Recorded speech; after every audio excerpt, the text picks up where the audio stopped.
अस्सलाम वालेकुम जी, मैं हूं मोहम्मद अकबर बाजवा। इस वक्त इस्लामाबाद में आज चूंकि इमरान खान साहब से मुलाकात का दिन था, अलीमा खान साहबा वहाँ पर मौजूद थीं। हस्बे वादा सुहेल आफरीदी वहाँ पर पहुँचे और बड़ी तादाद में कारकुनान वहाँ पर पहुँच गए। मैंने पीटीआई की एक ऑफिशियल पेज पे एक पोस्ट पढ़ी जिसमें लिखा था हज़ारों कारकुनान वहाँ पर मौजूद हैं। तो मैंने ऑफिशियल सोर्सेज से कुछ पूछने की कोशिश की कि थोड़ा इसको क्रॉस चेक कर लिया जाए, वेरीफाई कर लीजिए, एग्जैजरेशन तो नहीं है।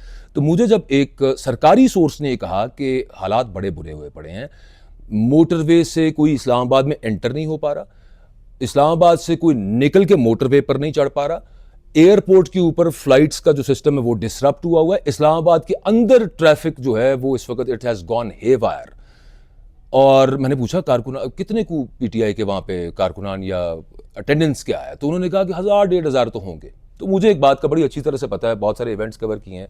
आप जब सरकार से पूछते हैं कि अटेंडेंस क्या है, तो वो जो भी सरकार होती है अगर उसके मुखालिफ कुछ हो रहा होता है तो वो जो अटेंडेंस बताते हैं वो मल्टीप्लाइड बाय एक एक्स नंबर, एक बड़ा नंबर होती है। तो उन्होंने कहा कि 1000-1500 के करीब लोग हैं, तो इसका मतलब है कि बड़ी तादाद में लोग हैं। सूरत हाल अभी भी कुछ यूं ही चल रही है और उसकी वजह बड़ी सादा सी ये है कि आज मुलाकात का दिन था और बहुत अरसे से मुलाकात नहीं करवाई जा रही, बगैर बताए इलाज करवाया, ज़ाती मुआलिजीन को उसमें शामिल नहीं किया, रूल्स को बालाए ताक रखा गया। मुलाकात क्यों नहीं करवाई जा रही? सियासी गुफ्तगू करते हैं। दो कवानीन जो कि कलोनियल इरा के हैं, अंग्रेज दौर के, अभी तक हमने वो संभाल के रखे हुए हैं, बिलवजूद संभाल के रखे हुए हैं। और पहला उसके अंदर से ये है कि जब सियासी गुफ्तगू करेगा तो कैदी को ये इजाज़त नहीं है। मैं इस डिटेल में नहीं जाता कि पाकिस्तान की तारीख में क्या चलता रहा है, सियासी गुफ्तगू रही है, लेकिन इमरान खान जैसा बंदा भी नहीं था ना, तो इस वजह से अब सियासी गुफ्तगू वाला वो एंगल कि जो एक ईस्ट इंडिया कंपनी, ब्रिटिश राज ने यहाँ पर रवा रखा था, उसको दोबारा निकालने की हमें ज़रूरत पड़ गई, इसी वजह से हमने रखा हुआ था। दूसरी चीज़ उसके अंदर ये कि सुपरिटेंडेंट ने उसी कानून के तहत जो कलोनियल इरा में बनाया गया था कि सुपरिटेंडेंट फैसला कर सकता है कि हम कैसे मामलात को आगे लेके चलेंगे, तो वो एक सूरत हाल अपनी जगह पे। बट यहीं पे let's just hold on here for a minute and if you will give me some time तो मैं वापस इस खबर के ऊपर आऊँगा। उससे पहले कुछ मुतफरक खबरें आपको सुनाना चाहता हूँ, मिसलिनियस न्यूज़। सबसे पहले ये है कि अखबार के अंदर आज ऐड आया जनाब, प्राइवेटाइजेशन ऑफ फेस्को, गेपको, एनआईएस। ये डिस्कोज हैं तीनों, डिस्ट्रीब्यूशन कंपनीज हैं, इलेक्ट्रिसिटी की डिस्ट्रीब्यूशन कंपनीज हैं। इनको प्राइवेटाइज क्यों किया जा रहा है? एक तो आईपीपीज हैं जिनके साथ वो मुआहदे हुए हैं कि कैपेसिटी पेमेंट्स आपने उनको देनी ही देनी है, और अरबों नहीं खरबों रुपए में अभी तक आप उनको, आपसे मुराद मैं और आप, हुकूमत नहीं, पाकिस्तान नहीं, मैं और आप, हम ही पाकिस्तान है, हम उनको खरबों रुपया दे चुके हैं। इस वक्त जो तेल निचोड़ा जा रहा है अवाम का, middle east war, Iran war अपनी जगह पे है, लेकिन उससे पहले भी ये जो फॉल्टी नहीं, ये जो बदनीयती के साथ मुआहदे किए गए हैं, जो नवाज शरीफ साहब ने पैनामा केस के बाद जो लैंड माइंस लगाई पाकिस्तान की इकोनॉमी में क्योंकि उनको सज़ा हो रही थी, जिसके जिम्मेदार शायद खाकान अब्बासी साहब हैं, उनकी सूरत में हमें जो आज भुगतना पड़ रहा है वो अपनी जगह पे। लेकिन डिस्ट्रीब्यूशन कंपनीज में क्या हो रहा है कि वहाँ पर एक तो बिजली चोरी हो रही है, लाइन लॉसेज हैं, और वो सारा का सारा एंड कंज्यूमर यानी मेरे और आपके ऊपर पड़ता है। तो उसको ख़त्म करने के लिए इन्होंने खुद कुछ नहीं करना, इसको प्राइवेटाइज कर देते हैं। अच्छा, उसके वो जितने मर्जी फजाइल बताएं, अवैस लगारी साहब जो मर्जी कहें, लेकिन दो सवाल मेरे यहाँ पर मौजूद हैं और वो ये हैं कि आईपीपीज के ही हवाले ये डिस्कोज की जा रही हैं, उन्हीं आईपीपीज के हवाले के जिनके साथ ये 2045 तक के, if I am not wrong, ये कॉन्ट्रैक्ट्स किए गए हैं और इनको इंडेक्स किया गया डॉलर के साथ। और वो कैपेसिटी पेमेंट वाली बात तो मैं बार बार रिपीट नहीं करना चाह रहा, वो और भी बहुत जगह पे आपने सुनी होगी कि हमने बिजली बने ना बने, फ्यूल आपने देना है, वो भी इंपोर्टेड फ्यूल, और फिर उसके बाद बने ना बने वो भी पैसे आपने कैपेसिटी पेमेंट चार्जेस के वो देने हैं। ये अपनी जगह पे इन्हीं आईपीपीज के हवाले ये डिस्कोज, डिस्ट्रीब्यूशन कंपनीज भी की जा रही हैं। और फिर कर कौन रहा है? यही हुकूमत। वो मैं हैरान होता हूँ, मीर तकी मीर का शेर आपने सुना होगा कि मीर भी क्या सादा हैं, बीमार हुए जिसके सबब उसी अत्तार के लौंडे से दवा लेते हैं। तो मैं तो इसमें थोड़ी सी तहरीफ करूंगा कि उन्हीं अत्तार के लौंडों से बार बार दवा लेते हैं। मीर बड़े सादा हैं, मेरी समझ से बाहर है कि मीर को क्या हो गया है। सो दो एग्जाम्पल्स आपके सामने रखना चाहूँगा ये प्राइवेटाइजेशन की। ये प्राइवेटाइजेशन कमीशन के हवाले से जो बात हो रही जनाब, बड़ी कामयाबी के साथ अखबारों के अंदर ऐड लगा के जनाब हमने ये फेस्को, गैपको और आईएसको को हम प्राइवेटाइज करने लगे हैं। मुझे कोई ये बताए कि जो के इलेक्ट्रिक को प्राइवेटाइज किया था, आज तक कराची के इलेक्ट्रिसिटी के मसाइल के सॉल्व हो गए हैं? कराची वाले बताएं, मैं नहीं बताता। चलें इस बात को भी छोड़ें, प्राइवेटाइज हो गए तो हुकूमत सब्सिडी क्यों दे रही है कि इलेक्ट्रिक को अभी तक? उसकी वजह बड़ी सादा सी है कि एक फॉल्टी मुआहदा था, उसके पीछे मेलाफाइडी अप्रोच है, यानी कि एक बदनीयती के साथ ही मामला किया गया, या फिर नालायक हैं। कहने को तो तजर्बाकार हैं, लेकिन क्या है मामला मुझे नहीं पता। PTCL पे आ जाइए, उसको एतसलात को दिया गया, आज तक $800 मिलियन उस प्राइवेटाइजेशन के बावजूद हमें नहीं मिले। पाकिस्तान के अंदर तारीख प्राइवेटाइजेशन की कुछ यूं है कि बुनियादी तौर पे जब ये कहा जाता है कि जनाब हम इस चीज़ को प्राइवेटाइज कर रहे हैं तो हमारे बोझ उतरे पब्लिक एक्सचेकर से, लेकिन वो कहीं ना कहीं किसी ना किसी को फायदा मिल रहा होता है। MCB बैंक की मिसाल, मैं उस पर क्या डिटेल में जाऊं, किसको दिया गया, कैसे दिया गया, कितने में दिया गया, वो एक अपनी जगह पे बात है। आगे आ जाइए। इकोनॉमिक वोज, परेशानियां पाकिस्तान की ये हैं। आज इकोनॉमिक कोऑर्डिनेशन कमेटी ने, ECC ने 15 करोड़ रुपए अप्रूव किए हैं। इन हालात के अंदर जब आप 409 रुपए का पेट्रोल और डीजल पर लीटर खरीद रहे हैं और उसके बाद IMF के कहने पर बिजली और गैस की कीमतें मजीद बढ़ रही हैं, और IMF की एक और शर्त मान ली है, औरंगजेब साहब जो वजीर खजाना है वो ये कहते हैं कि सूबे 400 बिलियन और रेज करें टैक्सेस की मद में, क्योंकि विफाक नाकाम हो गया है। FBR इकट्ठा करने में नाकाम है वो टैक्स, वो टारगेट्स मीट नहीं कर पा रहा। सो विफाक रेज करेगा कहां से? एग्रीकल्चर से। विफाक रेज करेगा सर्विसेज से। विफाक रेज करेगा रियल एस्टेट से, प्रॉपर्टी से। ऑलरेडी मिडिल क्लास का जो कचूमर निकाला हुआ है, और लोअर क्लास को तो आप छोड़ ही दें, मजीद कचूमर निकलेगा। कहने का मकसद सिर्फ ये है। ऐसी सूरत हाल के अंदर इक्तिसादी राबता कमेटी ने 15 करोड़ रुपए अप्रूव किए हैं वजीर आजम ऑफिस की, वजीर आजम हाउस की तजीनो आराइश के लिए। उसको, उसकी रिफर्बिशमेंट होनी है, उसकी एम्बेलिशमेंट होनी है। मैं आपको एक बात बताऊं, अगर आप कभी किसी को इत्तफाक हुआ हो तो वो मेरी बात से अग्री करेगा। प्राइम मिनिस्टर हाउस का मामला ये है कि ये कहा गया जनाब ऑस्टेरिटी, ये जंग के तनाजुर में कहा गया ऑस्टेरिटी, उसके अलावा भी ऑस्टेरिटी चल रही थी यहाँ पे। ऑस्टेरिटी का आलम ये है कि कोई भी बंदा, मेरे जैसा एक बिल्कुल ही छोटे दर्जे का आदमी वहां पे जाए तो एक बंदे के लिए 2 सर्विंग करने के लिए बैरे मौजूद होते हैं वहां पे, सर्वर्स जिनको आप कह सकते हैं इन सम वर्ड्स। एक बंदे के लिए 2, मतलब वो ऐसे चल रहा है कि जैसे यहाँ पे वाइस रॉय बैठा हुआ है कोई, या फिर लॉर्ड्स बैठे हुए यहाँ पे, जो कि कॉलोनियल एरा, अगेन वही, और उनके पीछे वही वो पूरा एक अटायर पहन के वो आपको सर्व करने के लिए बैठे हुए हैं कि सर मैं आपको यहाँ से डाल के दूँ, ये इसकी कोई ज़रूरत, ये तो इंग्लैंड में नहीं है। अब हमने खैर वही सिस्टम चलाया हुआ है अभी तक। 15 करोड़ रुपए मजीद उसके लिए रखे गए। आगे आ जाइए।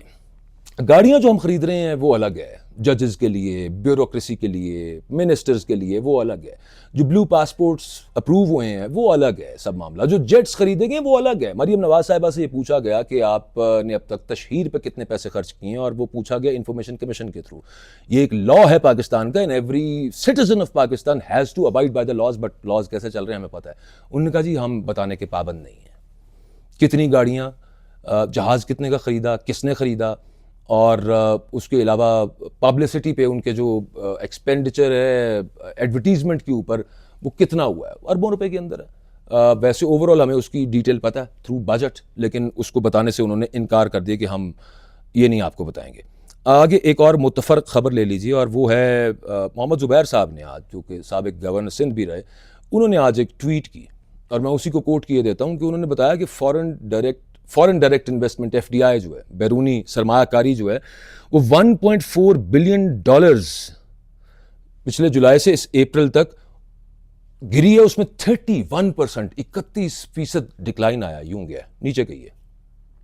ये जुबैर साहब बता रहे हैं, और करेक्ट फिगर्स हैं। मैं अगले रोज जब कोट कर रहा था, चूंकि इकोनॉमी मेरी जौलां गा नहीं है, तो इस वजह से मुझे तकिया करना पड़ता है इकोनॉमिस्ट्स के ऊपर, तो मैं उन्हीं के फिगर्स आपके सामने कोट करूँ। और एक और चीज़ भी है, यहाँ पे पीका भी लग जाता है हमें, कोई बात आप करते हैं थोड़ा सा भी, मैं कहूँ जी जनाब वो 3000 है, वो कहें नहीं जी ये 2999 था, ये 3000 नहीं था, लिहाजा आप कोर्ट में पेश हो जाएं। सो दूसरी जगह पे फॉरेन डायरेक्ट इन्वेस्टमेंट गिरी, किस वजह से गिरी है? Everyone knows that. उसके पीछे पॉलिटिकल इंस्टेबिलिटी है, उसके पीछे इमरान खान को रोकने के लिए जो कानून के साथ, आइन के साथ, लोगों के साथ, इदारों के साथ और बिजनेसेस के साथ जो यहाँ पे किया गया है वो सब कुछ है। आगे आ जाइए, वीट क्राइसिस की भी कुछ बात कर लेते हैं। आपको याद होगा पिछले साल क्या हुआ था। मोहसिन नकवी साहब, एक वीट प्रोक्योरमेंट एक प्राइस है, इतने पे आपसे लेंगे। किसान के साथ ये वादा था, किसान ने गंदम उगाई। मरीम नवाज साहबा ने कहा कि नहीं, ये तो बड़ा हार्श वर्ड उन्होंने यूज़ किया किसानों के लिए। बाद में फिर एक्सप्लेनेशन आ गई, नहीं किसानों के लिए नहीं, मिडिल मैन के लिए यूज़ किया कि ये तो एक्सट्रैक्ट करते हैं, भत्ता लेने वाले हैं। अब की सूरत हाल ये है कि मैं अपने एक वीलॉग में बड़ी तफसील के साथ ही बात कर चुका हूँ। एक नई वीट प्रोक्योरमेंट पॉलिसी आई है। बुनियादी तौर पे ये IMF की डिमांड है कि गवर्नमेंट ना खरीदे, सब्सिडी ना दे। वो प्राइस है ना कि जो आप देते हैं किसान को किसी भी क्रॉप के सिलसिले में, उसको IMF एक सब्सिडी तस्वुर करता है। चलें, ठीक हो गया, कंपनीज को दें। लेकिन कंपनीज कौन सी हैं? Pre qualified companies. मैं अपने एक वीलॉग में इस पर डिटेल में बात कर चुका हूं। ये प्री क्वालिफाइड का क्राइटेरिया क्या है, वो आप देखेंगे तो आपको खुद अंदाजा हो जाएगा ये क्या तमाशा चल रहा है यहां पे। एनीवेज, अभी की सूरत हाल ये है कि वीट की, गंदम की जो फसल है वो किसान से उठाई गई है 3500 रुपए मन के एतबार से, हिसाब से। पिछली दफा तो 2200 1800 तक में बेचने को कुछ किसान मजबूर हुए थे। बाद में वही गंदम उन्हीं मिडल मैनों ने, उन्हीं लोगों ने कि जो इस पूरे एलीट कैप्चर का हिस्सा, उन्होंने फिर 4500 रुपए तक बेची। इस दफा 3500 पे वो उठाई गई। बड़ा एहसान किया जनाब, बेहतरीन। गंदम की प्राइस मार्केट में जाकर जरा पता कीजिए क्या चल रही है। 4000 रुपए फी मन गंदम मिल रही है। 3500 की किसान से खरीदी, बाजार में 4000 किस तरह से है? अगर वीट प्रोक्योरमेंट पॉलिसी भी है और ये प्री क्वालिफाइड कंपनीज है, ये 500 बीच में पर मॉन्ड कौन लेके जा रहा है?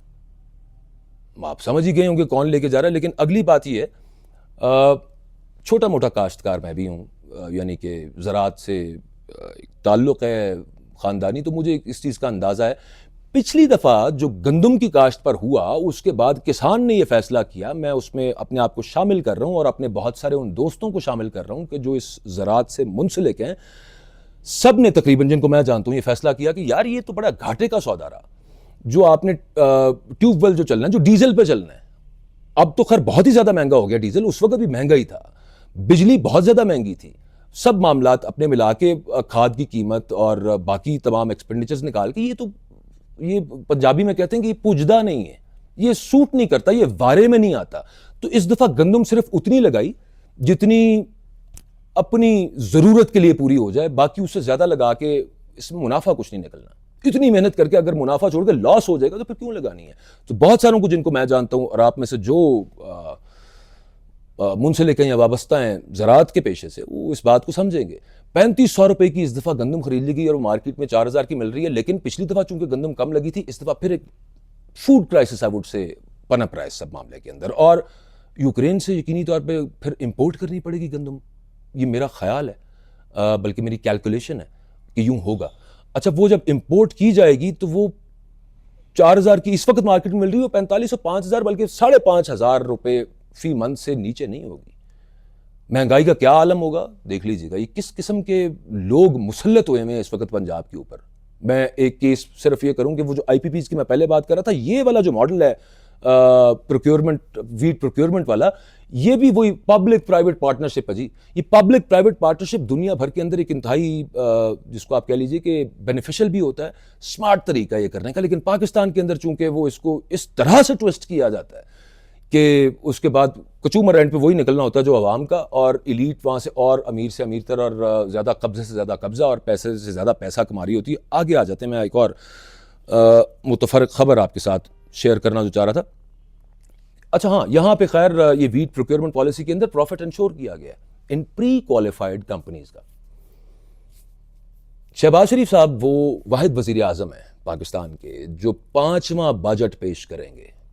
अगर देखा जाए PDM के दौर को मिला के और अभी तक जो जितनी हुकूमत होगी, तकरीबन 5 साल वो पूरे कर चुके हैं। He is the first prime minister. Governments ने अपना टेन्योर पूरा किया है और एक ही 2 गवर्नमेंट्स ने किया, लेकिन वजीर आजम 5 साल नहीं रहा, यहाँ पे रहने नहीं देता कोई 5 साल। और शहबाज शरीफ इज द पर्सन के जो 5वां बजट पेश करेंगे। वो क्या कहा करते थे अगले दौर के अंदर? वो कहते थे कि जनाब, अगर ये जो सहूलियात और ये जो 1 पेज लाडले को मिला हुआ, इमरान खान की बात करते थे, तो मुल्क, मैं अगर होता तो मुल्क रॉकेट की तरह तरक्की करता। वो इशारे भी करते थे साथ। जैसे मरीम नवाज कहती हैं कि इकॉनमी यहाँ से यहाँ जा रही है, पता नहीं किस दुनिया में रहते हैं, लेकिन मैं क्या कह सकता हूँ इस मामले को। और मुझे एक लतीफ़ा याद आ गया।